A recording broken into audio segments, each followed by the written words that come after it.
Israel. When Rabbi Kadosh and I were growing up, there was no such thing as Avos Ubanim. It's only because you guys are so special and that you come to learn Matzah Shabbos, Saturday night, that the fathers are coming to learn.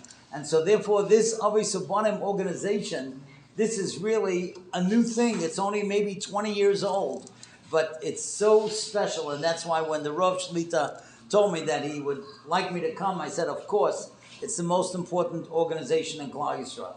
And the reason that I know it's the most important is because just a few weeks ago we read in the Parsha when Moshe Rabbeinu went to Parai and he said, you know, you got to let the Jews out.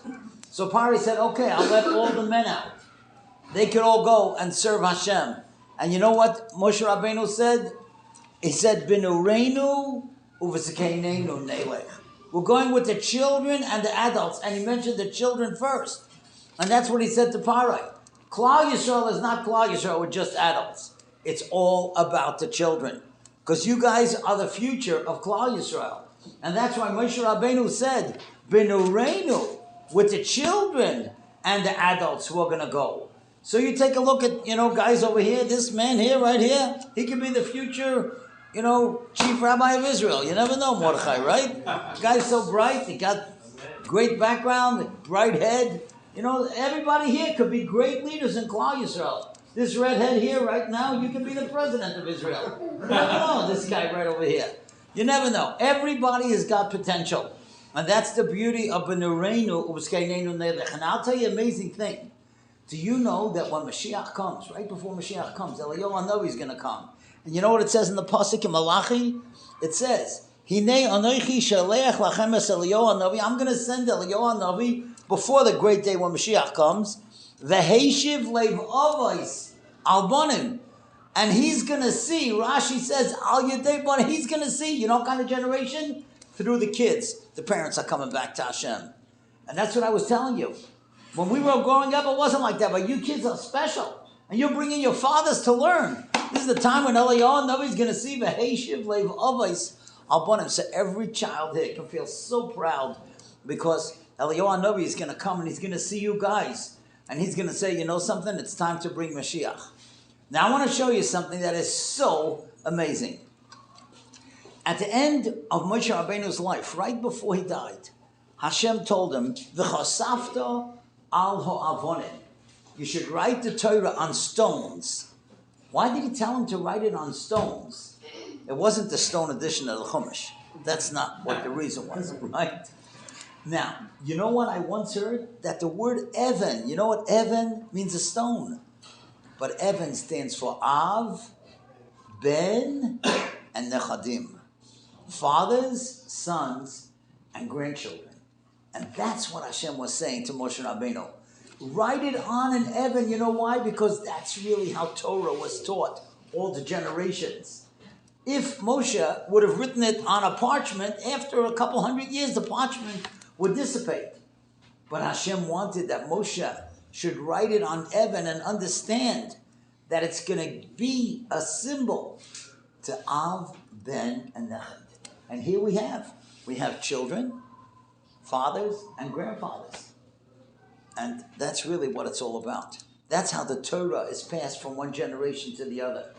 So here in this wonderful shul on Bir Yaakov, you could imagine how Hashem is so proud of everybody coming here on Saturday night when there's so many other things that you could do, but you come here to learn. Hashem should bench every single one of you. Now I want to tell you a very interesting story. You know, when we learn Torah, we always try to see what the Gedolim do. And the Gemara tells us that when you hang around the big tzaddikim, you learn how to live life. So one of the great rabbis who passed away just 2 years ago, his name was Rabbi David Feinstein. Rabbi David Feinstein. He was the son of Rab Moshe Feinstein. And Rab Moshe felt that Rab David knew all of Shas and everything. Many times he would even consult his own son on certain things to get a clarity on certain things. Now, I'm going to tell you a little story and I'm going to ask you a question and we're going to have some boys give answers. I'd love to hear what you say. Now listen to this. There's a guy in New York who has a newspaper. Now, it's not really like a famous newspaper, but it's like a Jewish newspaper. And every once in a while, he asks 50 public people the same question. And then he likes to get different answers, and then he publishes it. And when he publishes it, everybody likes to get the paper. He gives it out free. And they like to see which people gave different answers. So I remember one year he called me up and he said, I would like to know, tell me, what's your favorite holiday? I'm asking 49 other people besides you. Tell me, what's your favorite Yontif and why?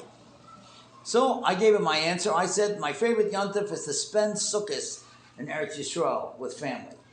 I just want to tell you, if you ever go to Israel and you go to Yerushalayim on Sukkot, there's nothing like it in the world. The few days before Yontif, all the markets with the lulavim and the sroigim and the Sukkot decorations, and half the world is there in Yerushalayim. It's just amazing. And then when you walk through the streets, you see all the sukkahs from every house and every porch. And it's so levadik. And then Shmini Atzeres and Simchas Torah and the Simchas Paysach She'eva, the gathering, it's the greatest time. So that's what I told him. And then, of course, different people had different answers. Then he calls me up about 2.5 years ago. He says, Rabbi Krohn, I want to ask you a question. This I'm going to ask all of you. I'd like to hear what you would say. And he asked me, if you could have any 3 people at your dinner table, which 3 people from Adam Rishon until today, which 3 people would you invite for supper? Somebody give me an answer. Which 3 people would you like? Mordechai, what do you say? Moshe Rabbeinu, go ahead. Rab Chaim Kanievsky, good. And Avram I told you he's going to be the next Gadol Hador. Right, Moshe Rabbeinu, Avram Avinu, and Rab Chaim Kanievsky. Victor, you won't be able to serve pizza when they come, I'll tell you that. You need something more. Anybody else got any answers? Yeah, go ahead. You. Avram, Yitzchak, and Yaakov. Oh, that's very good. Avram, Yitzchak, and Yaakov. Go ahead, you. Avram, Yitzchak, and Yaakov. Okay, anybody? Yes, go ahead. Yitzchak, Moshe, and David. And David. Wow, that's one of the ones that I would say. So he asked me, I'll tell you what I said. I said David HaMelech. You're right. That's one of the ones that I said. The second one I said was Rashi. Rashi knew all the Rashis in Chumash, right? He wrote them. So if, let's say, I wanted to know a Pshat and a Rashi on Chumash and the Gemara, just invite him to the house. He'll tell you everything. And the third one I thought was Rab Chaim Moshe Grozinski, who was a Rav in Vilna during the 1930s. He was like the Zaidi of Klal Yisrael. Okay, one more answer. The guy in the red shirt. Go ahead. Who? Eliyahu, yeah, good. Who did he say? Eliyahu? Okay, very good. Now listen to this.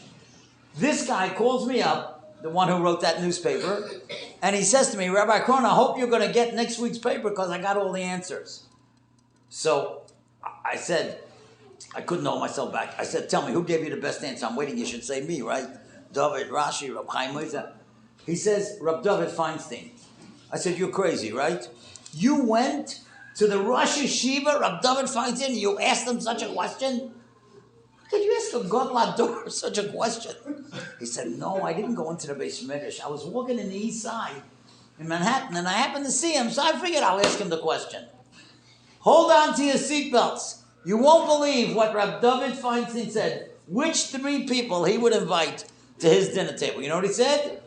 3 poor people. How do you like that? Who thinks like that? A Gadol Hador thinks like that. We're always thinking, hey, David HaMelech and Rashi, he comes to my table. I'll call Hamodia, Mishpacha, Ami, get the picture. I'll be on the front cover. I'll be the only guy without a beard, but whatever, but still, right? That would be some nice cover on a newspaper, right? On a Jewish newspaper. But that's not what Rab David is thinking. He's thinking 3 poor people. That's how a great person thinks. And that's why when you learn Gemara, you're also not only learning Gemara, but you're trying to learn from those great people who came before us and see what they would do and how they would behave. Now, next week is going to be Tu B'Shvat. Tu B'Shvat is a great holiday because it's my birthday. And the whole world celebrates my birthday. That's amazing. My English birthday is tomorrow, by the way, January 29th, but that's not so important. The main thing is Tu B'Shvat. Now, I just want to tell you something very interesting. Tu B'Shvat is a time when the rabbi mentioned there's going to be a Seder, you're going to have all kinds of fruits. So listen to this beautiful story. There was a little boy, your age, who he lived in the northern part of England. And one day he was taking a walk with his Rabbi. They were walking in the park, it was in autumn. And the leaves were gorgeous, orange and brown and red and green. And as they were walking, a leaf fell off the tree and fell on the park bench. And the Rebbe said to the little boy, you see that leaf? That leaf that just fell off, he thinks he's free. He thinks he can fly any place, but he doesn't realize that in 2 days he's going to die. He's going to wither. You know why? Because he's no longer connected to that tree of life. You see, a leaf has to be connected to the tree so it should grow. But once it separates from the tree, it has no life anymore. In a few days, he's just going to wither and die. And the Rebbe said to the little boy, my child, I want you to remember this. As you get older, you're going to meet all kinds of Jews. And you're going to meet Jews that say, oh, I'm free. I can eat what I want. I can drive when I want. I can look at what I want. They think they're free. But they don't realize. If they're not connected to the Torah, which is the Eitz Chaim, which is the tree of life, it's only a matter of time until they're going to go away from Judaism, go away from Yiddishkeit, and their families will be gone. We got to hold on to that Eitz Chaim. We got to hold on to the Torah. And you know something? That little boy told me the story. That little boy today is an old man who needs it. Many of you will know who he is. Rav Matisyahu Solomon. He told me that story. And I said to him, do you remember who the Rebbe was? What a great lesson he taught you. He said, it was so long ago, I don't remember anymore. But I just want to tell you, his name is Rav Matisyahu Chaim Ben Etel. He should have a refuah shlema. But he taught us a great lesson. His Rebbe taught him a great lesson. Always hold on to the Eitz Chaim. And the Eitz Chaim is the Torah. That's really what it is. And that's why you come here to learn on a Matzah Shabbos, to learn the Torah and hold on to that Eitz Chaim, which this wonderful shul holds on to. Now, I just want to end just with this thing. This is really so beautiful. I didn't know that you make a Seder. You know, that many Hasidic Rebbes, on the night of Tu B'Shvat, they have what's called a Peiros Tish. Tish is a table in Yiddish.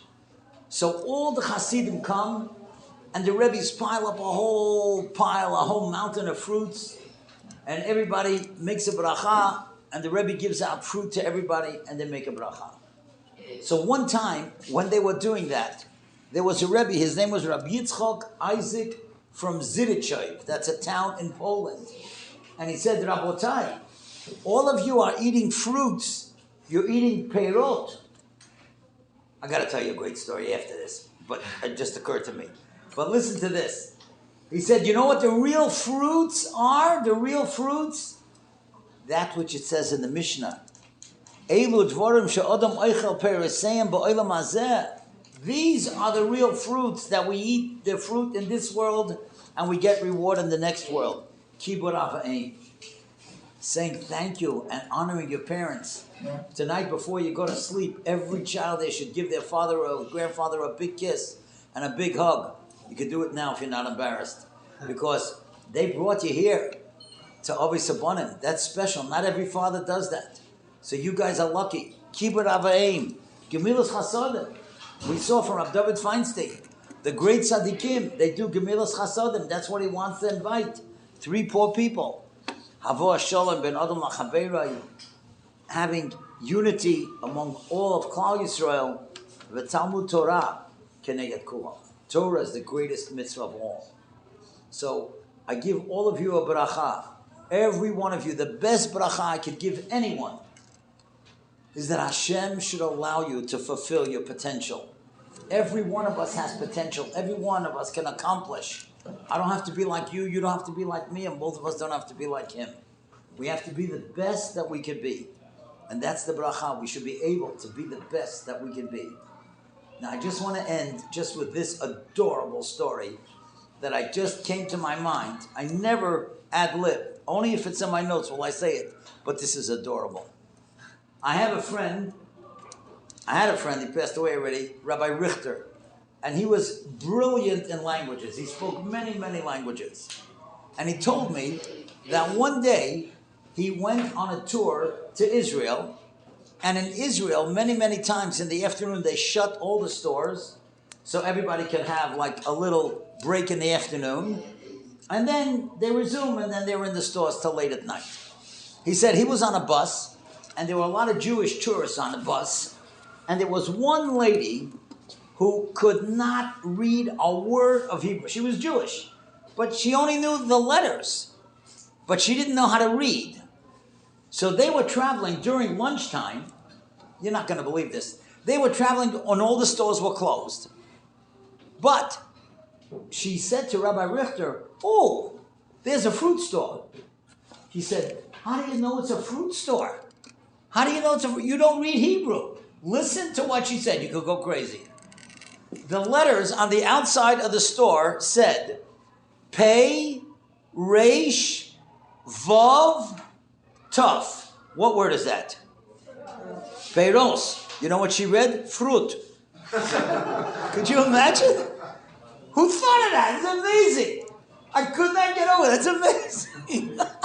This lady couldn't read Hebrew, but she read the letters, fruit. So that's what Rabbi Richter was saying. You see how languages are connected.